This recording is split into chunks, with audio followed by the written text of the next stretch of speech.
بسم اللہ الرحمن الرحیم۔ شروع اللہ تعالیٰ کے نام سے جو بڑا مہربان اور نہایتی رحم کرنے والا۔ تمام حضرات سورہ فاتحہ اور درود پاک پڑھیے جی۔ اعوذ باللہ من الشیطان الرجیم، بسم اللہ الرحمن الرحیم۔ الحمدللہ رب العالمین، الرحمن الرحیم، مالک یوم الدین، ایاک نعبد و ایاک نستعین، اہدنا الصراط المستقیم، صراط الذین انعمت علیہم غیر المغضوب علیہم ولا الضالین، آمین۔ اللہم صلی علی محمد وعلی آل محمد کما صلیت علی ابراہیم وعلی آل ابراہیم انک حمید مجید۔ اللہم بارک علی محمد وعلی آل محمد کما بارکت علی ابراہیم وعلی آل ابراہیم انک حمید مجید۔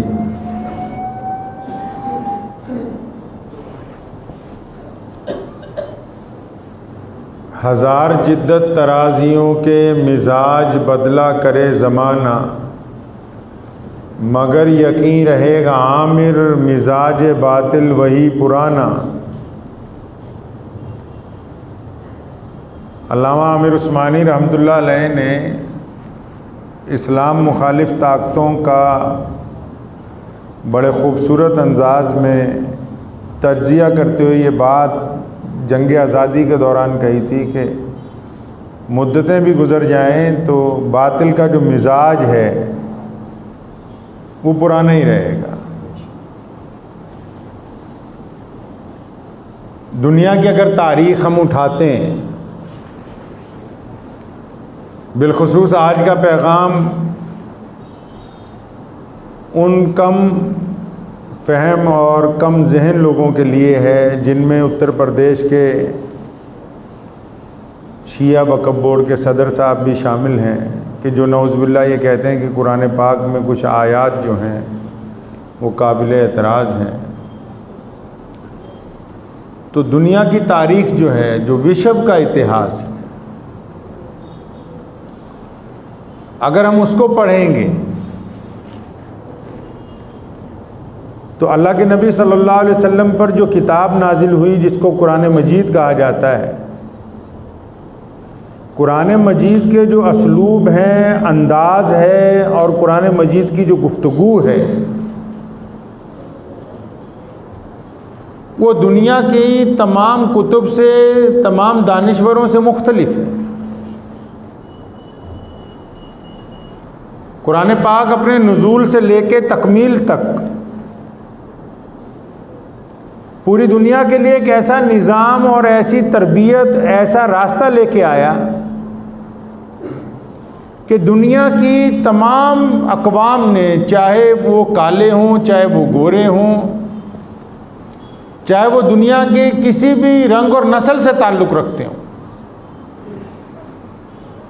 ان لوگوں نے اس کلام کو دل سے، زبان سے قبول کیا ہے۔ اسلام مخالف طاقتوں کی اگر تاریخ اٹھائیں تو پیارے نبی حضرت محمد رسول اللہ صلی اللہ علیہ وسلم جس دن مکہ مکرمہ کی پہاڑ پر کھڑے ہو کر اعلان کرتے ہیں توحید و رسالت کا، ابو جہل، ابو لہب، عتبہ، ولید، عبداللہ بن جدان، امیہ، بے شمار طاقتیں حضور اکرم صلی اللہ علیہ وسلم کے خلاف اٹھ کے کھڑی ہوتی ہیں، اور اس طرف کون ہے رسول اللہ کے دائیں بائیں؟ نہ اس وقت ابو بکر ہیں، نہ عمر ہیں، نہ عثمان ہیں، نہ علی ہیں، نہ عبداللہ ابن زبیر ہیں، نہ خالد ابن ولید ہیں، نہ ابو عبیدہ بن جراح ہیں رضی اللہ تعالی اجمعین۔ محمد الرسول اللہ صلی اللہ علیہ وسلم تنہا ہیں، اور ان کا مددگار اللہ وحدہ لا شریک ہے، اس کے علاوہ کوئی نہیں۔ آپ اسلام کی تاریخ اٹھائیں گے تو حضور اکرم صلی اللہ علیہ وسلم جب پہلے دن اعلان کرتے ہیں تو رسول اللہ تنہا ہیں، اس وقت تک کوئی ایمان نہیں لے کے آیا ابھی، لیکن جو طاقتیں، جو لوگ اسلام کو، قرآن پاک کو نعوذ باللہ ختم کرنے کا سوچتے ہیں، وہ اطمینان سے اسلام کی تاریخ کو پڑھیں کہ محمد الرسول اللہ صلی اللہ علیہ وسلم کے لیے جو قرآن پاک نازل کیا گیا، اور وہی اہل مکہ جو کل تک قرآن پاک کے نعوذ باللہ نازل ہونے کے بعد مانتے نہیں تھے، آج اس سرزمین پر لوگ جانا اپنے لیے سعادت کی بات سمجھتے ہیں۔ اسلام کی سربلندی کی تاریخ کے ساتھ اسلام کے دشمنوں کی سرنگوئی کی بھی ایک تاریخ ہے۔ اسلام نے جب انسانیت کے دلوں کو فتح کیا تو ان ظالموں کی شکست کی بھی ایک تاریخ لکھی گئی، جنہوں نے اسلام مخالف طاقتوں کے ساتھ دے کر نعوذ باللہ دین اسلام کو بدنام کرنے کی کوشش کی ہے۔ روئے زمین پر ابو جہل کی وراثت کے لیے آج کوئی موجود نہیں ہے، کیسر و کسریٰ کی وراثت کے لیے آج کوئی موجود نہیں ہے۔ محمد الرسول اللہ صلی اللہ علیہ وسلم نے تنہا جس دین کی ابتدا کی تھی، آج دنیا کی 2/3 آبادی کے ہر رنگ اور نسل کے لوگ اگر کسی کا دل کے ساتھ، احترام کے ساتھ، محبتوں کے ساتھ، جذبے کے ساتھ، روح کے ساتھ اگر کلمہ پڑھتے ہیں تو وہ محمد رسول اللہ صلی اللہ علیہ وسلم کی ذات گرامی۔ دراصل قرآن پاک پر اعتراض وہ لوگ کرتے ہیں جنہوں نے قرآن پاک کو پڑھا ہی نہیں۔ قرآن پاک میں کوئی ایک آیت بھی ایسی نہیں ہے جو انسانیت کے نعوذ باللہ خلاف ہو، کوئی ایک آیت بھی ایسی نہیں ہے جو یہ کہتی ہو کہ نعوذ باللہ کسی کو ناحق قتل کر دو۔ بڑے بڑے دانشور جو اسلام کے مخالف ہیں، جب انہوں نے قرآن پاک کو پڑھا ان کو ایسا لگا کہ فلاں فلاں آیت قرآن پاک کے انسانوں کے خلاف لڑنے کے لیے ہے، لیکن جب انہوں نے قرآن کو پڑھا، اس کی تفسیر کو پڑھا، تو وہ کہنے کے لیے مجبور ہو گئے کہ قرآن پاک کی یہ آیاتیں آتنک کو ختم کرنے کے لیے ہیں، پھیلانے کے لیے نہیں ہیں۔ کیونکہ آج کل میڈیا کا کام ہے کہ ہر اچھی چیز کو برا بنا کے پیش کرنے کی کوشش کرنا۔ قرآن پاک کے اسلوب کو جاہل آدمی سمجھ نہیں سکتا ہے، اور ہمیں قرآن پاک نے اجازت نہیں دی کہ ایسے لوگوں کے ساتھ بحث کریں جو بار بار قرآن پاک پر اعتراض کرتے ہیں۔ آپ سے بحث کی اجازت نہیں ہے، اگر اجازت ہوتی تو ہم آپ کو بھی سمجھا دیتے۔ آئیے قرآن پاک کے لب و لہجے میں بتاتا ہوں۔ قرآن پاک میں اللہ نے فرمایا کہ جاہلوں کے ساتھ بحث مت کرو۔ اب دنیا جاہل کس کو کہتی ہے؟ دنیا جاہل اس کو کہتی ہے جس کو پڑھنا لکھنا نہیں آتا۔ آپ قرآن پاک کا اسلوب سمجھیں، قرآن پاک کا حسن دیکھیں اس حکم کے اندر۔ دنیا جاہل کس کو کہتی ہے؟ جس کو پڑھنا لکھنا نہیں آتا، جس کو کپڑے پہننے کا ڈھنگ نہیں، جس کو بات کرنے کا سلیقہ نہیں آتا، جو غریب بہت ہے، دنیا کہتی ہے جاہل ہے، گوار ہے۔ قرآن پاک نے کہا نہیں نہیں، یہ جاہل نہیں ہے، یہ گوار نہیں ہے۔ آپ سمجھیے قرآن پاک کیا سمجھاتا ہے انسانوں کو۔ قرآن پاک میں اللہ نے کہا نہیں، یہ جاہل گوار نہیں ہے جن کو تم سمجھتے ہو۔ جاہل گوار وہ ہے جس کو اچھا پڑھنا لکھنا آتا ہے، بہترین کھاتا پیتا ہے، بہترین کپڑے پہنتا ہے، لیکن اپنی غلط بات منوانے کے لیے اپنے جھوٹ پر اڑ جاتا ہے۔ قرآن پاک نے کہا یہ جاہل ہے۔ قرآن پاک کے اسلوب کا کوئی توڑ نہیں لا سکتا ہے دنیا میں۔ لوگوں نے کہا کہ غریب کو کھانا کھلاؤ، لوگوں نے کہا غریب کو روٹی کھلاؤ، لوگوں نے کہا غریب کو کپڑے بانٹو۔ قرآن پاک نے کہا ہی نہیں، اس نے کہا غریب کو کھانا کھلانے کی بات نہیں ہم کر رہے، ہم غریب کو روٹی دینے کی بات نہیں کر رہے، ہم غریب کو کپڑے دینے کی بات نہیں کر رہے۔ قرآن پاک میں جو قرآن پاک کا لب و لہجہ ہے، اللہ تبارک و تعالیٰ نے جس انداز میں گفتگو کی ہے کائنات میں کوئی کر نہیں سکتا۔ قرآن پاک نے یہ نہیں کہا کہ آپ یتیموں غریبوں کو چندے دیتے پھرو۔ قرآن پاک نے کہا کہ مسلمان مسلمانوں تمہارے پر فرض ہے کہ تم یتیم کی، تم مزدور کی، تم بے کس کی، تم بے سہاراؤں کی عزت کرو گے۔ روٹی تو کتے کو بھی دیتے ہیں جو باہر سڑک پہ آتا ہے آپ کے گھر کے دروازے پر۔ قرآن پاک نے مدد کرنے والے کی عزت کی بات کی ہے کہ اچھا جب مسلمان اس کو عزت دے گا تو دروازے پر اس کے ہاتھ میں سکہ نہیں پکڑائے گا، اس کو اپنی بیٹھک میں بٹھا کے پہلے سلام دعا کرے گا، اور جس کو بیٹھک میں بٹھا کے سلام دعا ہوگی اس کے لیے شربت پیش کرے گا، جس کو شربت پیش کرے گا اس کے لیے کھانے کی تیاری کی جائے گی، اور جس کو کھانا کھلانا ہے اس کو آرام سے گھر میں دکھائے گا کہ آپ اطمینان سے نہائیں، یہ بہترین کپڑے پہن لیں۔ آپ قرآن پاک کے اسلوب کو اور دنیا کے اسلوب کو ناپیں اس لب و لہجے میں۔ لوگوں نے کہا مدد کرنی ہے، قرآن نے کہا مدد نہیں، ہم عزت دیں گے۔ جب عزتیں غریب کو دے دی جائیں گی تو کپڑا بھی آ گیا، روٹی بھی آ گئی، محبتیں بھی آ گئی، اور قرآن پاک کا اسلوب تمام دنیا سے علیحدہ ہو گیا ہے۔ دنیا کی بے شمار کتابیں جنہوں نے کبھی یہی نہیں کہا کہ عورت کو طلاق دینی چاہیے، سنو قرآن پاک کا اسلوب۔ حضور صلی اللہ علیہ وسلم کا فرمان ہے کہ اچھی چیزوں میں جو مجھے ناپسند چیز ہے وہ طلاق ہے، اس کے باوجود قرآن پاک میں کیوں حکم آیا کہ طلاق لے لو؟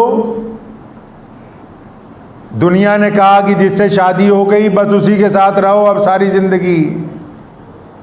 دنیا نے یہ کہا، چودھریوں نے آپس میں بیٹھ کے پنچایتوں میں یہ فیصلہ کیا کہ نہیں یہ نہیں ہو سکتا، ایک ہی کے ساتھ رہنا ہوگا ساری زندگی، مزاج ملے نہ ملے، لب و لہجہ ملے نہ ملے، چاہے روز گھر میں لڑائی ہوتی رہے، چاہے جلا دی جائے، چاہے پھونک دی جائے۔ قرآن پاک کا اسلوب دیکھو، طلاق کا حکم بھی لے کے آئے تو رحمت کے جز میں کہ اچھا ایک لڑکا اور لڑکی آپس میں پھنس گئے، مجبوری میں آ گئے، اب کوئی راستہ ہی نہیں، قرآن پاک نے کہا کہ چلو تم پھر طلاق لے لو، الگ الگ نئی زندگی شروع کرو، دوسری جگہ شروع کرو۔ قرآن پاک نے طلاق کو بھی انسانوں کے لیے رحمت بنا کر کے پیش کیا ہے۔ قرآن پاک کے اسلوب کو کائنات کی کوئی کتاب آ کے چیلنج نہیں کر سکتی ہے۔ قرآن پاک میں جہاد کا بارہا حکم دیا گیا، کن لوگوں کے لیے؟ فرمایا جن پر ظلم کر دیا گیا، جن کی ماں بہنوں کے ساتھ زیادتی ہوتی، تم ان کی مدد کیوں نہیں کرتے ہو؟ ان آیات کو دشمن نے یہ سمجھ کے جوڑنا چاہا کہ ہم مسلمانوں کی بدنامی کر سکیں گے، لیکن جب تک جاہل آدمی کو سمجھایا ہی نہیں جا سکتا، قرآن پاک نے تو خود کہہ دیا کہ ان کا مقصد صرف بدنام کرنا ہے، اس لیے ان کو سمجھانے کی ضرورت نہیں ہے۔ قرآن پاک نے نرالے اسلوب پیش کیے ہیں۔ قرآن پاک نے نماز کی بات کی، روزے کی بات کی، لیکن کیا کہا؟ یہ نہیں کہا کہ تم یہ فلاں عبادت کرو گے تو اتنے ہزار نیکیاں ملنے والی ہیں، نہیں۔ فرمایا اس لیے نماز پڑھا رہے ہیں تاکہ تم متقی بن جاؤ، اس لیے روزہ رکھوا رہے ہیں تاکہ تمہارے گناہ چھٹ جائیں، اس لیے سجدے کروا رہے ہیں تاکہ تمہارا دل پاک ہو جائے۔ اور یہ تاریخ گواہ ہے دنیا کی، محمد الرسول اللہ تنہا تھے، ابو جہل بھی آیا، عتبہ بھی آیا، ولید بھی آیا، سارے کے سارے ذلیل ہوئے، پھر کیسر و کسریٰ آئے، پھر وہ بھی ذلیل ہو جاتے ہیں، اس کے بعد اسلام کے مقابلے میں ہنگری آیا، وہ بھی ذلیل ہو کر گیا، پھر برطانیہ کی پوری سرکاریں آئیں، ان کو بھی ذلیل ہونا پڑا، حتیٰ کہ آج نوبت یہ ہے کہ اسلام کے ایک دور میں سب سے بڑے مخالف رہے فرانس کے گلی کوچوں میں 5 وقت اللہ اکبر کی اذانیں جو ہیں وہ ہو رہی ہیں۔ اسلام کی فطرت میں قدرت نے لچک دی ہے، یہ اتنا ہی ابھرے گا جتنا کہ دبائیں گے۔ رسول کریم صلی اللہ علیہ وسلم نے محل نہیں بنائے، رسول کریم صلی اللہ علیہ وسلم نے قلعے نہیں بنائے، حضور اکرم صلی اللہ علیہ وسلم نے بہترین باغات نہیں تیار کیے۔ دنیا کے بڑے بڑے جو حکمران بنتے، بادشاہ بنتے، وہ بڑی بڑی عمارتیں بناتے ہیں اپنی یاد میں۔ ہمارے پیارے نبی حضرت محمد رسول اللہ صلی اللہ علیہ وسلم نے انسانوں کی تعمیر کی ہے، گرتے ہوئے کو اٹھا کے اپنی چھاتی سے لگایا ہے، بے کسوں کی مدد کی ہے، مظلوموں کی مدد کی ہے۔ آپ کو یاد ہوگا سیدنا بلال رضی اللہ تعالیٰ عنہ کی مدد اس لیے نہیں کی گئی کہ بلال کو کلمہ پڑھانا ہے، اس لیے کی گئی کہ بلال کا مالک اس پر ظلم کرتا ہے۔ سیدنا بھی عمار بن یاسر کا ہاتھ اس لیے نہیں پکڑا کہ یہ مسلمان ہو جائیں گے، اس لیے ان کا ہاتھ تھاما گیا کہ ان کا مالک ان پر ظلم کرتا ہے۔ نبی اکرم صلی اللہ علیہ وسلم نے انسانوں کی تعمیر کی۔ آج دنیا میں جتنی مرضی جب بھی کوئی نیا آدمی اسلام کے خلاف بولتا ہے، آپ یقین مانیں لوگوں کا الگ الگ نظریہ ہوتا ہے۔ ہمارا نظریہ، علماء کا نظریہ یہ ہوتا ہے مسلمانوں کا کہ اچھا فلاں آدمی اسلام کے مخالف ایک کسی ملک میں بول رہا ہے تو وہ اسلام کی ترقی کے دروازے کھول رہا ہے، وہ ہماری صفات بیان کر رہا ہے۔ کیوں؟ کیونکہ جب نیک نیت آدمی جن کے سامنے آپ کسی کی برائی کریں گے، جب وہ آپ کی تفتیش کرنے کے لیے جائے گا ایمانداری کے ساتھ، جب وہ آپ کی تحقیق کرنے کے لیے جائے گا ایمانداری کے ساتھ، اور اس کو تحقیق میں یہ پتہ لگے گا کہ محمد رسول اللہ نے انسانوں کی طرح اللہ سے وفاداری سکھائی ہے، جب اس کو یہ پتہ لگے گا محمد رسول اللہ کالے اور گولے کو ایک مقام دیتے ہیں، جب اس کو یہ پتہ لگے گا محمد رسول اللہ نے انسانوں کے اندر سے فرقہ پرستی کا خاتمہ کیا ہے، جب اس کو یہ پتہ لگے گا کہ ایک ہی صف میں امیر اور غریب کو نماز پڑھنے کا حکم دیا گیا، جب اس کو یہ پتہ لگے گا کہ ایک تھالی میں کھانا کھانا ایک ساتھ انسان کے جھوٹے کو پاک قرار دیا گیا، جب اس کو یہ پتہ لگے گا کہ محمد رسول اللہ نے بیٹی کو جائیداد کے اندر حصے دار بنایا، جب اس کو یہ پتہ لگے گا کہ بیوی کو گھر کا سردار بتایا گیا، تو اس کو مجبوراً اسلام کی حقانیت کو تسلیم کرنا ہوگا۔ جتنے مرضی لوگ اسلام کے خلاف بول لیں، لیکن جب وہ اسلام کو پڑھیں گے ان کو اسلام کی سچائی کو تسلیم کرنا پڑے گا۔ اسلام اپنی خوبیوں کی وجہ سے، اسلام اپنی تعداد کی وجہ سے اپنے اوپر فخر نہیں کرتا، اسلام اپنے کروڑوں ماننے والوں کی وجہ سے اپنے اوپر فخر نہیں کرتا، اسلام صرف اس لیے نہیں کہ بہت زیادہ دنیا کے اندر مسلمان ہیں، نہیں، محمد رسول اللہ جب تنہا تھے تب بھی اسلام میں یہی خوبیاں تھی۔ آج کروڑوں لوگ محمد رسول اللہ صلی اللہ علیہ وسلم کا نام لے کر نمازیں پڑھتے، تب بھی اسلام میں یہی خوبیاں موجود ہیں۔ قرآن پاک کو جتنی مرضی لوگ عدالتوں کے اندر جا کر چیلنج کرتے رہیں، لیکن اگر عدالت کا کوئی جج انصاف کے ساتھ ان آیات کو پڑھے گا تو اس کو پتہ لگے گا کہ یہ آیات انسانوں کی فلاح و بہبودیت کے لیے، انسانوں کی رکشا کے لیے نازل کی گئی۔ تو ضرورت تو اس وقت یہ ہے کہ جو مسلمان ہیں ان کو ضرورت ہے کہ وہ سب سے پہلے قرآن پاک کو مکمل پڑھنے کی کوشش کریں، تاکہ ان کو پتہ ہو کہ ہمارا رب ہم سے چاہتا کیا ہے۔ آپ قرآن پاک کو کبھی اٹھائیں اور ماں ترجمے اور تفسیر کے پڑھیں، میں آپ کو لکھ کے دیتا ہوں، کبھی آپ ایک پارہ مکمل نہیں پڑھیں گے، آپ کا دل اندر سے آپ کو کیا کہے گا کہ عبد الرحمن، محمد شفیع، یہ تو ایسے لگ رہا ہے جیسے اللہ تعالیٰ تم سے گفتگو کر رہے ہیں، یہ تمہارے لیے ہی نازل ہوا ہے ابھی۔ یہی تو خوبی ہے قرآن پاک کی کہ آج تک جس نے اس کتاب کو اٹھایا واپس رکھ نہ سکا، وہ پھر اپنی چھاتی سے ہی لگانا پڑا اسے۔ قرآن پاک مردے بخشوانے کے لیے نازل نہیں کیا گیا، گھروں میں ختم پڑھانے کے لیے نازل نہیں کیا گیا قرآن پاک بہترین گلاف چڑھا کے رکھنے کے لیے نازل نہیں کیا گیا۔ قرآن پاک کا نزول ہی اس لیے ہوا تاکہ ہم قرآن پاک کو پڑھ کے ایک سیدھا راستہ لے سکیں جو دنیا کی فلاح و بہبود کا راستہ ہو۔ اس لیے یہ فکر چھوڑیں کہ کون کیا کہتا ہے۔ محمد رسول اللہ نے جب اسلام کی بات کی نا، جب کہا اللہ ایک ہے، ابو جہل نے کہا نعوذ باللہ ہم قتل کر دیں گے۔ محمد رسول اللہ نے جب کہا نا آؤ اللہ وحدہ لا شریک کی عبادت کی جائے، عتبہ نے، ولید نے کہا کہ ہم ٹکڑے ٹکڑے نعوذ باللہ کر دیں گے۔ حضور اکرم صلی اللہ علیہ وسلم کا جب پیغام کیسر و کسریٰ تک پہنچا، نعوذ باللہ انہوں نے کہا ہم لاکھوں لشکر بھیج کے تباہ و برباد کر دیں گے۔ آپ بہترین بات یہ دیکھیں کہ رسول کریم صلی اللہ علیہ وسلم اسلام کی خوبیاں بیان کرتے ہیں، رسول کریم صلی اللہ علیہ وسلم اسلام کی محبتیں بیان کرتے ہیں، جو مخالف بول رہے ہیں ان کی کوئی پرواہ نہیں ہے۔ اسلام نے یہی بات مسلمانوں کو سکھائی کہ آپ کو اپنا پروڈکٹ اچھا بنانا ہے، آپ کو اپنا کردار اچھا بنانا ہے، آپ کو اپنے لب و لہجے کو درست کرنا ہے، آپ کو اپنے معاملات کو درست کرنا ہے۔ جو آپ کے خلاف بولتے ہیں ان کا کام ہے بولنا، بولنے دیجئے، کچھ نہیں ہوگا۔ اگر آپ بظاہر مسلمان ہیں اور آپ کا دل ایماندار ہے تو آپ کو کوئی شکست نہیں دے سکتا۔ آپ بظاہر مسلمان ہیں اور آپ کی آنکھوں میں شرم و حیا ہے تو کوئی آپ کو شکست نہیں دے سکتا۔ آپ بظاہر اگر مسلمان ہیں اور آپ کے دل میں نیکی کا جذبہ ہے تو کوئی آپ کو شکست نہیں دے سکتا۔ بس آپ کا کردار مسلمان والا ہونا چاہیے۔ اسلام نے اپنی خوبیاں بیان کرتے ہوئے اسلام نے قرآن پاک پہ ایک بڑی بات یہ ہے کہ پوری دنیا میں کوئی مرضی قوم ہو، کوئی مرضی زبان کے بولنے والوں، قرآن پاک کے لب و لہجے میں، ترتیب میں فرق نہیں پڑتا ہے۔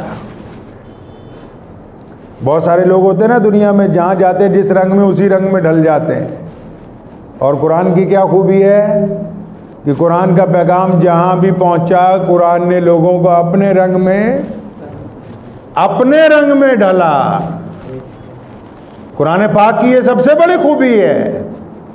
آپ جائیں نا افریقہ میں کالے مسلمان ہیں، ہم سامنے مسلمان، امریکہ میں گورے مسلمان، قرآن پاک نے سب کو اپنے رنگ میں ڈھالا ہے۔ قرآن پاک کسی ملک میں جانے کے بعد، کسی قوم میں جانے کے بعد اس کے لب و لہجے میں، اس کے احکامات میں، اس کی تفسیر میں فرق نہیں آتا ہے۔ مصلحت نہیں ہے اسلام میں۔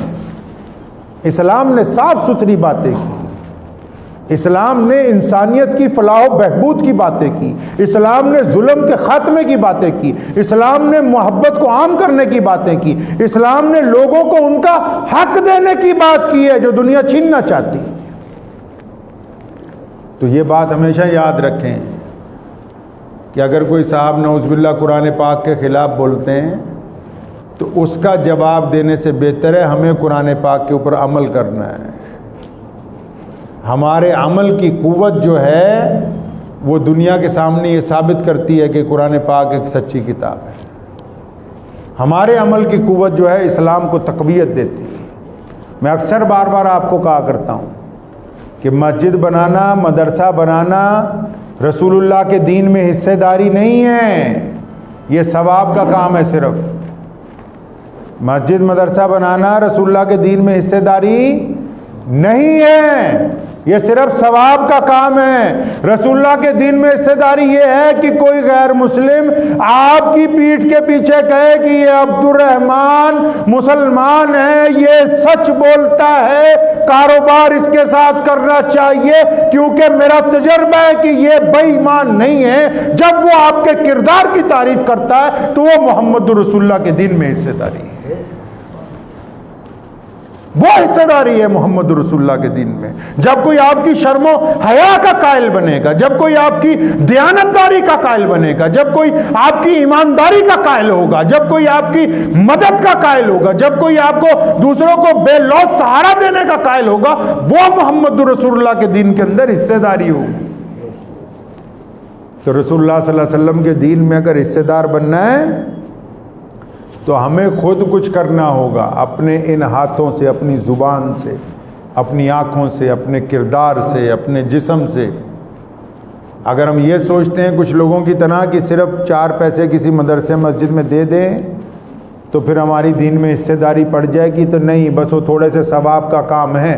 حصہ داری تو تب پڑے گی جب چال ڈھال رسول کریم صلی اللہ علیہ وسلم کے مطابق ہو۔ تو کوشش کریں گے انشاءاللہ تعالی، ہاں، اپنے دل کو بالکل صاف کر لیں، بے خوف کر لیں، اچھی طرح بات پلے باندھ لیں کہ سوائے اللہ کی ذات کے، اللہ کے حکم کے بغیر دنیا کی کوئی طاقت کسی انسان کا کچھ نہیں بگاڑ سکتی۔ اگر اللہ کا حکم آ جائے گا کہ عزت ہاتھ سے چلی جانی ہے تو چلی جائے گی، اور اللہ کا حکم ہو کہ آپ کو عزت دار بنانا ہے تو دنیا کی کوئی طاقت آپ کو بے عزت نہیں کر سکتی۔ اسلام کی 1400 سال کی تاریخ ہمارے پیرلل چلتی، پیرلل سمجھتے برابر چل رہی ہے۔ جہاں ہماری ترقی کی داستان ہے اس کے ساتھ ابی بن کعب سے لے کر آج کے میر جعفر تک، ہماری ترقی کی داستان کے ساتھ ابی بن کعب جو منافق ہے مدینہ منورہ میں، اس سے لے کے آج کے میر جعفر تک وہ پیرلل اتہاس چل رہا ہے۔ لیکن یاد رکھیے غداروں کو تاریخ یاد نہیں رکھتی۔ کوئی اپنے بچے کا نام میر جعفر نہیں رکھتا، لوگ اپنے بچوں کا نام فخر سے ٹیپو سلطان رکھتے ہیں، میر جعفر کوئی نہیں رکھتا ہے۔ یہ تاریخ چلتی رہے گی، ہر دور میں میر جعفر پیدا ہوتے رہیں گے، لیکن ہمیں ٹیپو سلطان شہید رحمت اللہ علیہ جیسا کردار پیدا کرنا ہے۔ ہمیں اس کی کوئی پرواہ نہیں ہونی چاہیے کہ فلاں آدمی کیا کہہ رہا ہے، ہم اپنے کردار میں رسول کریم صلی اللہ علیہ وسلم کے وفادار بن جائیں، ہم رسول اللہ صلی اللہ علیہ وسلم کے دین کے حصہ دار بن جائیں، لوگ کہنے کے لیے مجبور ہوں کہ یہ فلاں مسلمان ہے، یہ دیانتدار ہے۔ دعا کیجیے اللہ تعالیٰ مجھے بھی اور آپ سب کو بھی ان باتوں پہ عمل کی توفیق عطا فرمائے۔ وآخر دعوانا ان الحمدللہ رب العالمین۔